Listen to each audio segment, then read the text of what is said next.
As you can see here, I have a separate RFID tag that represents another book that I'm going to go ahead and add to the Decision Subsystem book cache.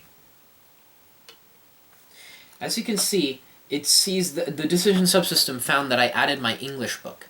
My English book is not necessary for any of the decisions, any of the things that the student needs to be doing, so the Decision Subsystem decides that the backpack is overpacked, and it'll send a message to the user stating that they don't need their book, an extra book. The backpack is overpacked.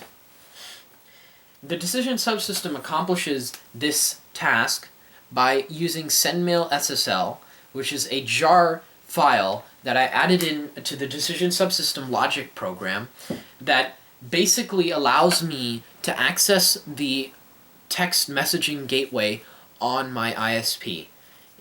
And I can basically send an email through my Decision Subsystem and give the user an output in the form of a text message.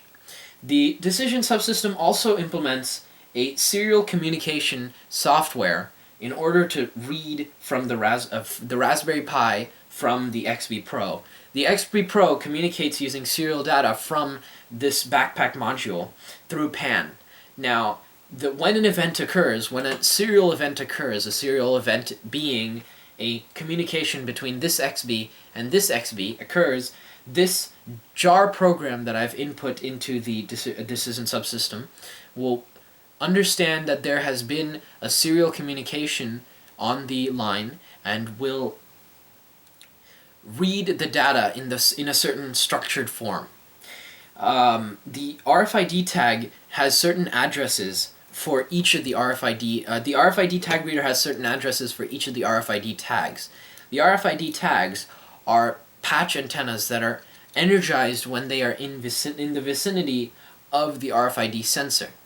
Now, the RFID sensor will be constantly sending out a signal, and the RFID tag will return a signal at a third the power on the same frequency, giving back the reader the address of the RFID tag. I can assign each of these RFID tags to a certain book, as I've done here, as well as on this one, even though I've not attached it to a book, and the Decision Subsystem can comprehend what the book is.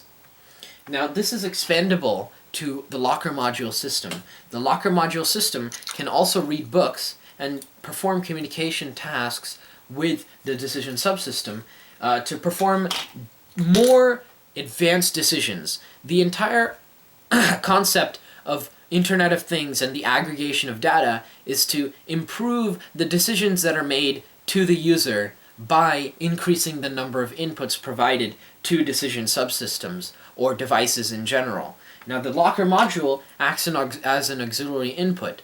The Locker module will take input from the books that it's input from its RFID reader, as you can see here, and it'll go ahead and push that data to the decision subsystem, along with its fixed GPS location and other data including locker number and etc.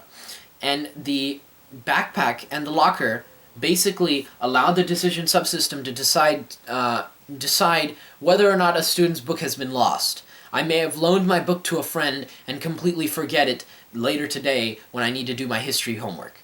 And the decision subsystem will remind me that my book is neither in my locker nor is in my backpack module. Therefore, I somehow do not have my book in my possession, and I need to find my book, i.e. get it back from my friend. Now, that basically is an overall perspective of the results inside of my decision subsystem, and proves that my decision subsystem performs correctly in the 3 basic functional test cases for book inputs, and can provide the user with a descriptive message as to whether or not their backpack is completely packed with the books that it needs or the items that it needs in order for it to be completely packed, overpacked, or optimally packed. Thank you.